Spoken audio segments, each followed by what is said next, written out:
Hello guys, আমি Kanika Pal. Welcome back to my channel kitchen with Kanika. তো আজকে আমি একটা বর্ষাকাল, আজকে আমি একটা রেসিপি রান্না করছি, আমার মায়ের রেসিপি। সর্ষে বাটা দিয়ে, টক দই দিয়ে ইলিশ মাছ। তো এইভাবে আমি ছোটোবেলাতে দেখে এসেছি, মা কিন্তু এইভাবে রান্না করলে আমরা খুব ভালো খেতাম। তো সেই মায়ের রান্নার রেসিপি আজকে আমি তোমাদের সঙ্গে শেয়ার করছি। তো দেখতে থাকো। সর্ষে দিয়ে ইলিশ। তো যদি আজকের রেসিপিটা তোমাদের ভালো লাগে তাহলে অবশ্যই লাইক করে দিও, কমেন্টে জানিও কেমন হয়েছে। আর নতুন বন্ধুরা সাবস্ক্রাইব করে পাশের বেল আইকনটা অন করে রেখো। তো চলো আর এখন শুরু করা যাক রেসিপি সর্ষে দিয়ে ইলিশ। বন্ধুরা দেখো, আমি বাজার দিয়ে একটা বড় ইলিশ কিনে এনেছি, বাজার দিয়ে কেটে নিয়ে এসেছি। তো ইলিশটাকে ভালো করে আমি ধুয়ে নিয়েছি। এবার ভালো করে ধুয়ে আমি ইলিশটার গায়ে নুন আর হলুদ মাখিয়ে নিচ্ছি।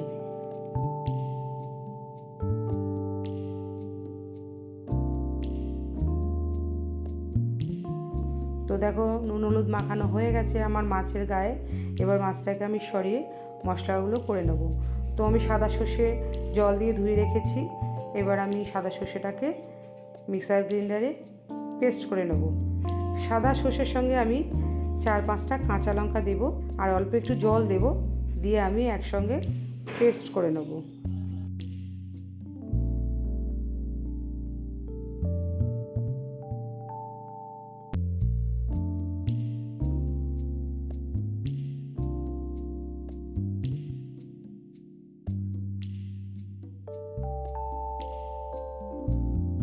দেখো বন্ধুরা, আমার সর্ষে আর কাঁচা লঙ্কা পেস্ট হয়ে গেছে।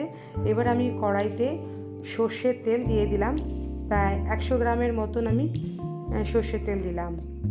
তেলটা গরম হয়ে গেছে। এবার আমি ইলিশ মাছগুলোকে হালকা হালকা করে ভেজে নেব।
বন্ধুরা, আমার মাছগুলো দেখো হালকা হালকা করে আমি ইলিশ মাছগুলোকে ভেজে নিয়েছি।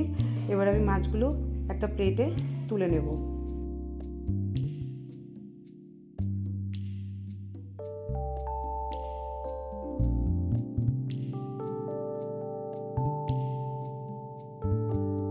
এবারে আমি এই তেলেরই মধ্যে আমি ইলিশ মাছের মুড়োটা ভালো করে ভেজে নেব। মুড়োটা কিন্তু একটু কড়া করে ভাজতে হবে, কারণ যেহেতু মুড়োটার ভেতরটা তো আমরা ভালো করে ভাজতে পারছি না, উপর দিয়ে ভালো করে একটু কড়া করে বেশি করে ভাজতে হবে। তো ভাজা হয়ে গেছে, আমি মুড়োটা এবার তুলে নিলাম। তো এবারে আমি কাঁচা লঙ্কা আর সর্ষে যে পেস্ট করে রেখেছিলাম তার মধ্যে আমি জল দিলাম। জল দিয়ে ভালো করে মশলাটা আমি তরল করে নিলাম। এবার আমি এর মধ্যে একে একে গুঁড়ো মশলাগুলো দেব, দিয়ে ভালো করে নাড়িয়ে নেব। নিয়ে একটা আমি গ্রেভি মতন করব।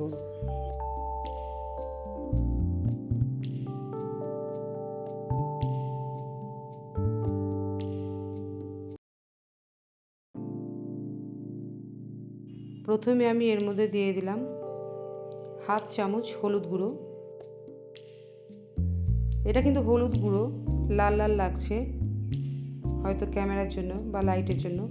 তো হলুদটা দিয়ে আমি ভালো করে আমি সর্ষে বাটার সঙ্গে মিশিয়ে নিলাম।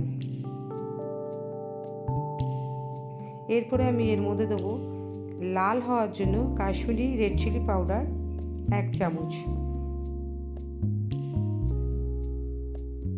এবার আমি এর মধ্যে দিয়ে দেবো 1 চামচ জিরে গুঁড়ো,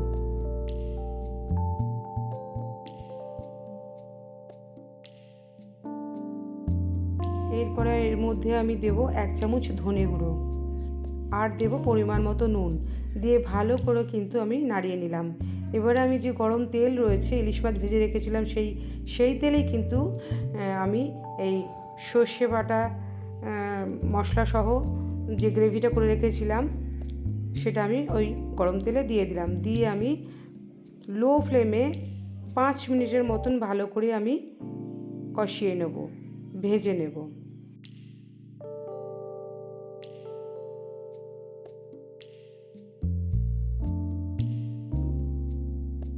পাঁচ মিনিট পর কিন্তু আমি এর মধ্যে দিয়ে দিলাম টক দই, দিয়ে এবার ভালো করে আরও 5 মিনিট আমি লো ফ্লেমে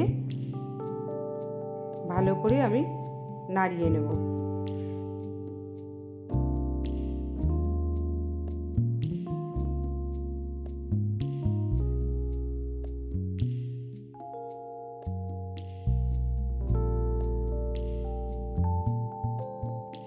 এবার এই ঝোলটা যতক্ষণ না ফুটছে ততক্ষণ আমি কিন্তু মাছগুলো দেব না। তো দেখো এবারে ঝোলটা ফুটছে, এবার আমি এর মধ্যে একে একে ভাজা ইলিশ মাছগুলোকে দিয়ে দেব।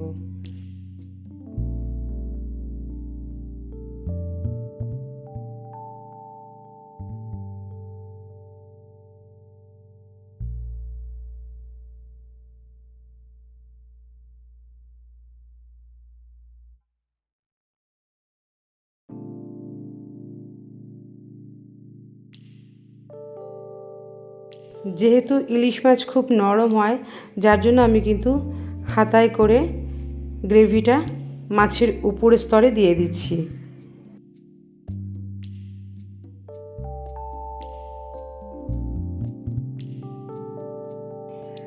মাছটা যাতে খুব সুন্দর করে সেদ্ধ হয়ে মাছের ভিতরে যেন মশলা আর নুনটা ঢোকে, যার জন্য আমি হাতায় করে তুলে তুলে মাছের উপরে ছড়িয়ে দিচ্ছি।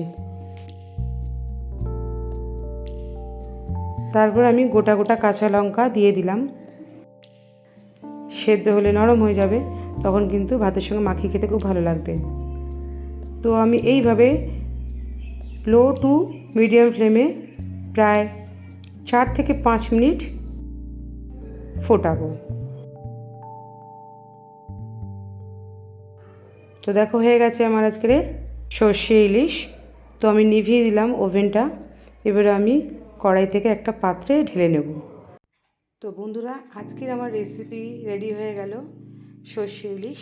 তো এই সর্ষে ইলিশ কিন্তু গরম গরম ভাতের সঙ্গে খুব ভালো লাগবে।